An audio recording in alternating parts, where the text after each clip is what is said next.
গত বছর ইন্ডাস্ট্রির 4 নায়িকাকে 4 বোন ঘোষণা করেছিলেন অপু বিশ্বাস, যেখানে নিজেকে বড় বোন, পরিমণিকে মেজো, তমা মির্জাকে সেজো ও পূজা চেরিকে ছোট বোন হিসেবে ঘোষণা করেন তিনি।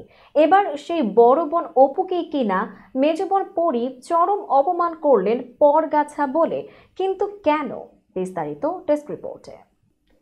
সম্প্রতি অপু বিশ্বাস ও পরিমণির দুটি স্ট্যাটাস ঘিরে নতুন মেরুকরণের আভাস পাওয়া যাচ্ছে। সকাল সকাল ঘুম থেকে উঠেই পরিমণি স্ট্যাটাস দিয়েছেন। তিনি লিখেছেন অ্যানাউন্সমেন্ট বলে, তাও ঈদ ক্যাম্পেইন অ্যানাউন্সমেন্ট। বাবা গো, একটা চায়না ফোন দিয়ে এখনকার পিচ্চি পোলাপান দিনে কয়েকশো এর থেকে ভালো রিলস বানায় র্যান্ডমলি।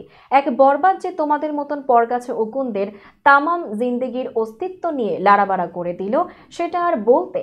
এরপর অভিনেত্রী লেখেন, অহংকার আর আত্ম অহংকারের তফাৎ বুঝতে চেষ্টা করো। নিজ যোগ্যতায় অর্জন করতে হলে আগে সফল মানুষকে নিয়ে হিংসাত্মক আক্রমণ বন্ধ করো।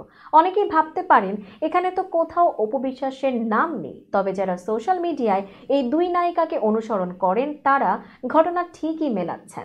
কারণ অপু বিশ্বাস শুক্রবার একটি স্ট্যাটাস দিয়েছিলেন ফেসবুকে।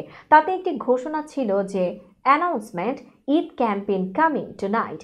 ঘোষণা অনুযায়ী অপুর ফেসবুকে রাতে একটি রিলস ভিডিও প্রকাশ পায়, যেখানে অপুকে সাদা আনারকলিতে লাস্যময়ী হিসেবে দেখা গেছে।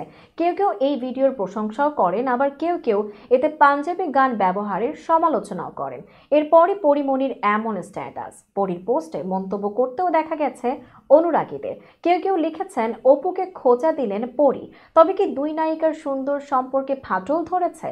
এর নেপথ্যে কি? এসব প্রশ্নই এখন ঘুরপাক খাচ্ছে অনুরাগীদের মনে।